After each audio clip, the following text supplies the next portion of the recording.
Don't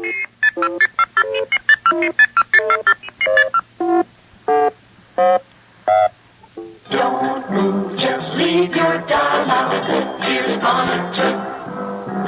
Lean back and stay a while now. Here's Monitor.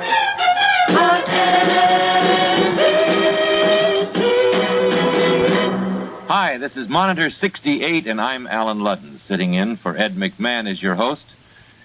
A new book is being published that seems sure to cause considerable controversy. It's entitled Kennedy and Johnson. It's the work of Mrs. Evelyn Lincoln, for 12 years the private secretary to the late President Kennedy. Mrs. Lincoln was interviewed for Monitor by Den Mel.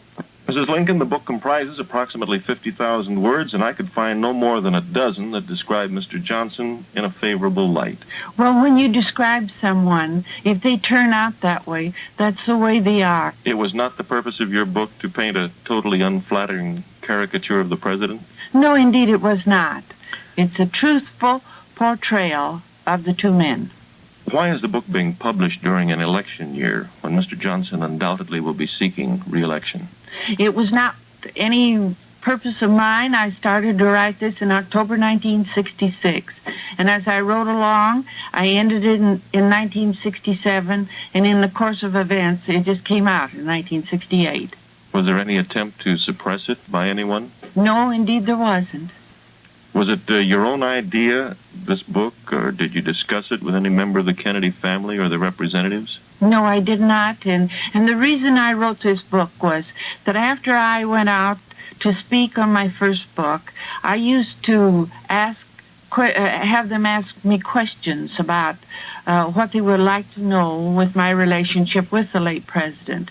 And constantly, the questions became more urgent. Just exactly why were those two men on the same ticket? How could they ever get along? They're so different, and they're so strong leaders. And especially the younger people were so insistent to know. And since I did know these things, and I thought the young people and the American people should know these things. And that's why I wrote my book. What has been the reaction of the Kennedy family? I don't know. They haven't contacted me. Have you any ideas as to how the late President Kennedy might have reacted to your portrayal of the man he picked to be his running mate? Well, he used to say that I was the most loyal person in the world. He used to say that if he were in his office and I came into his office and there was a body on the floor, that I would pick up the body, put the body in a closet, lock the closet, clear up the room, and go out to my desk. He said I was that loyal, and so I think he would be that loyal to me. Do you like Mr. Johnson? I have nothing personally against him, no. I like all individuals. I have no axe to grind. Wouldn't you have to say, Mrs. Lincoln, that it is an unflattering portrayal of Mr. Johnson? Well, if he didn't like to be unflattering, that's his impression he gives to people. He did around the White House. Well, how much of this impression stems from a difference in the styles of the two men, Mr. Johnson and Mr. Kennedy, rather than the substance of their accomplishment or their own innate abilities? I think that a lot of this is describing the events that took place, described the two men. The one was from the Southwest, the other one was from New England, and they lived in two different worlds. Now, I will say this about President Johnson. He was an authority on the domestic affairs. He really was. And President Kennedy knew the domestic affairs, but he was an authority on foreign affairs. He was on first-name basis with a lot of these world leaders. And so within those two, there were two things. One graduated from South Texas Teachers College. The other one graduated from Harvard. So there were two different types of men. But you also portray Mr. Kennedy as a man being motivated by high ideals and one who sought the presidency at a very high level, and you imply, or at least I infer from the book, that Mr. Johnson sought the nomination through skullduggery or scheming connivance with backroom politicos. The contrast was so sharp and so 180 degrees out of phase with one another that it led me to the conclusion that it was colored. Well, no, that's just the way they did operate. And I showed how Texas politics was. That's the way they campaigned for office down there. That was normal. He grew up under the era of Roosevelt. And Kennedy was an independent politician. He didn't rely on the Democratic organization, while Johnson did. He worked with the leaders behind the scenes. And one was out in the open, the other one was backstage. This is just the way it's described. It's been in newspapers, magazines, books, everybody. This is common knowledge. Mrs. Lincoln, you make an assertion in your book that President Kennedy had decided to replace Vice President Johnson with Governor Terry Sanford of North Carolina. What were the circumstances of that revelation? Well, if you read my book from cover to cover, you'll see why there was a reason for him to do this. I mean, he had no other alternative. All the things that pointed toward Mr. Johnson not being the logical one, it was very evident that he would not be on the ticket.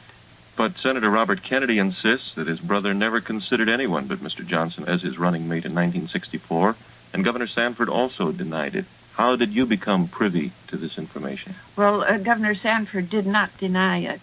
He said in an interview, he said, if Evelyn said it, it had to be so.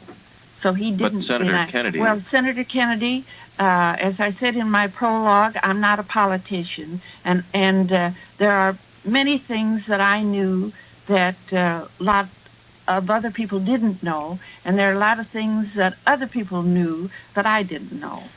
What were the circumstances in which he, Mr. Kennedy, told you that Mr. Johnson would be replaced as his running mate by Mr. Well, Sanford? there had been several times that he had made little remarks about, I said to him one day, I said, well, this convention is going to be dull in comparison to the 1960.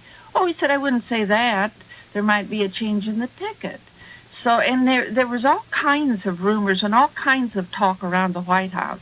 And in fact, Mr. Johnson was worried himself for fear that Kennedy wouldn't have him on the ticket. So it was common knowledge, and if no one knew it around the White House but me, I beg to differ with him. But could you tell me, recount for me, when it was that President Kennedy said to you that he was going to replace Mr. Johnson? Well, this was on the 19th of November. We had just returned to Washington from a trip to New York, Tampa, Palm Beach, and Miami. And he had been in a real relaxed mood all during the weekend. And he was very relaxed as we came into the office that day. And he and I were the only ones in the office. And he was sitting in the rocker that was in my office. And he was talking about his trip to Texas, and one thing led to another. Then he made this remark about saying that if he were reelected, that he thought he would do something, since he couldn't succeed himself, that he would try to tailor the executive branch and the legislative branch to what we would call the space age. He said we were no longer in the horse and buggy age or the speeding car age. We were now in the space age, and the government had to be tailored to take care of those problems. And then I said to him, well, if you're not going to have Mr. Johnson on the ticket, who are you thinking about?